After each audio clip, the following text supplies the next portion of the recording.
एक पंडित जी थे। वो रोज़ घर घर जाकर भागवत गीता का पाठ करते थे। एक दिन उन्हें एक चोर ने पकड़ लिया और कहा, तेरे पास जो कुछ भी है मुझे दे दो। तब पंडित जी बोले कि बेटा, मेरे पास कुछ भी नहीं है।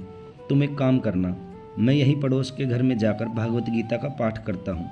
वो यजमान बहुत दानी लोग हैं। जब मैं कथा सुना रहा हूँगा तुम उनके घर में जाकर चोरी कर लेना। चोर मान गया।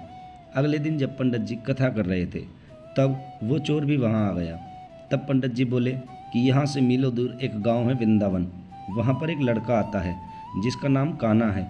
वो हीरो जवाहरातों से लदा रहता है। अगर कोई लूटना चाहता है तो उसको लूटो। वो रोज़ रात को उस पीपल के पेड़ के नीचे आता है जिसके आसपास बहुत सी झाड़ियाँ हैं। चोर ने ये सुना और खुशी खुशी वहाँ से चला गया। वो चोर अपने घर गया और घर जाकर अपनी बीवी से बोला कि आज मैं एक कान्हा नाम के बच्चे को लूटने जा रहा हूँ। मुझे रास्ते में खाने के लिए कुछ बांध कर दे दो। पत्नी ने कुछ सत्तू उसको दे दिया और कहा कि बस यही है जो कुछ भी है। चोर वहाँ से ये संकल्प लेकर चला कि अब तो मैं उस कान्हा को लूट के ही आऊँगा। वो पैदल ही पैदल टूटे चप्पल में वहाँ से चल पड़ा। रास्ते में कान्हा का नाम लेते हुए वो अगले दिन शाम को वहाँ पहुँचा जो जगह उस पंडित ने बताई थी।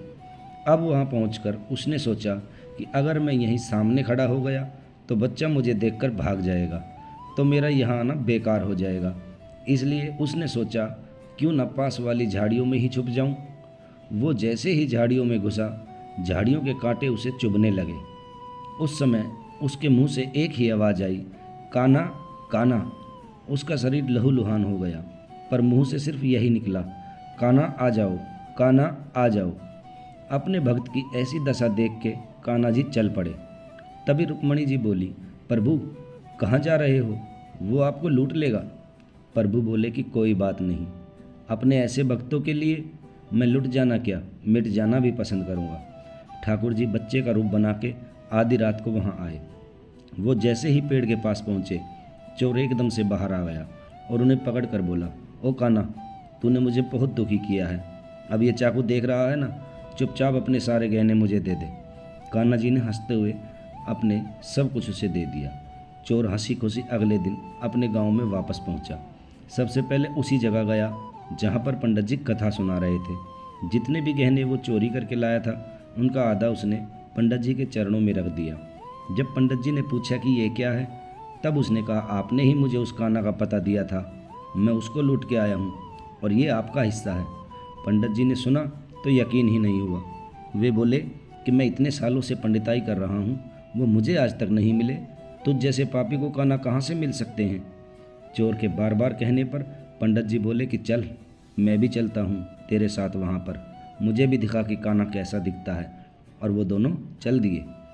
चोर ने पंडित जी को कहा कि आओ मेरे साथ, यहाँ पे छुप जाओ। दोनों का शरीर लहूलुहान हो गया और मुंह से बस एक ही आवाज़ निकली, कान्हा कान्हा आ जाओ। ठीक मध्य रात्रि कान्हा जी बच्चे के रूप में फिर वहीं आए। दोनों झाड़ियों से बाहर निकल आए। पंडित जी की आंखों में आंसू थे, वे फूट फूट के रोने लग गए। चोर के चरणों में गिर गए और बोले कि हम जिसे आज तक देखने के लिए तरसते रहे, जो आज तक लोगों को लूटता आया है, तुमने उसे ही लूट लिया। तुम धन्य हो, आज तुम्हारी वजह से मुझे कान्हा के दर्शन हुए हैं, तुम धन्य हो। ऐसा है हमारे कान्हा का प्यार अपने सच्चे भक्तों के लिए। जो उसे सच्चे दिल से पुकारते हैं वो भागे भागे चले आते हैं। तो चलिए आप भी बोलिए जय श्री कृष्ण। कहानी अच्छी लगे तो लाइक और कमेंट में जय श्री कृष्ण ज़रूर लिखना। और हाँ, अगर आप चैनल पर नए आए हैं तो चैनल को सब्सक्राइब करना मत भूलना।